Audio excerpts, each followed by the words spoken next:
Samantha हमेशा से सोचती थी कि उसके परिवार का घर साधारण था, कुछ भी खास नहीं।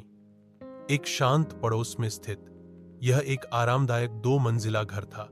जब वह एक दोपहर धूल भरे अटारी में घूम रही थी, कुछ असामान्य राहुल और अंजलि पहली बार लाइब्रेरी में मिले। एक ही किताब पर दोनों की नजर गई और मुस्कुराहटों से शुरुआत हुई। दोस्ती प्यार में बदल गई, लेकिन कॉलेज खत्म होते ही राहें जुदा हो गईं।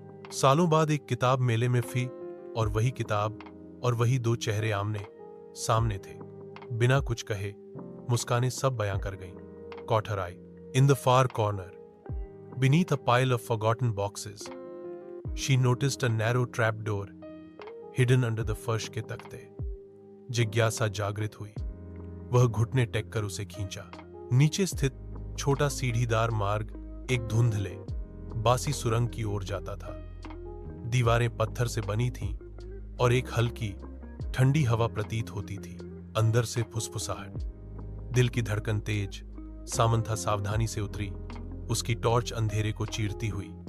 सुरंग उसकी उम्मीद से कहीं अधिक लंबी खिंची हुई थी। ई के नीचे मुड़ती और मुड़ती हुई। अर्थ, वह इस भावना को दूर नहीं कर सकी कि वह अतिक्रमण कर रही थी, कि कुछ उसका इंतजार कर रहा था। अनंत काल की तरह लगने के बाद सुरंग अंततः एक छिपे हुए कमरे में खुल गई। दीवारें लिन थीं, पुराने किताबों की अलमारियों से भरा हुआ था, जिसमें अजीब चमड़े से बंधे खंड थे। कमरे के बीच में एक पुरानी मेज धूलदार कागजात और पत्रिकाओं से घिरी हुई थी। जैसे ही सामंथा दस्तावेजों को पढ़ रही थी, उसकी ह और कांपते थे। अभिलेखों में निषिद्ध अनुष्ठानों और गुप्त समाजों की बात की गई थी, जिसमें उसके परिवार का नाम बार बार उल्लेख किया गया था।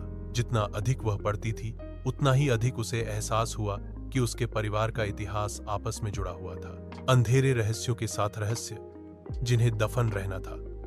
उसने कुछ ऐसा उजागर किया था जिसे किसी को भी नहीं जानना चाहिए था। कुछ ऐसा जो पीढ़ियों से छिपा हुआ था। जैसे ही खोज का भार उस पर पड़ा, उसने अपने पीछे से सबसे हल्की आवाज सुनी। एक फुसफुसाहट, धीमी और ठंडी। वह अकेली नहीं थी।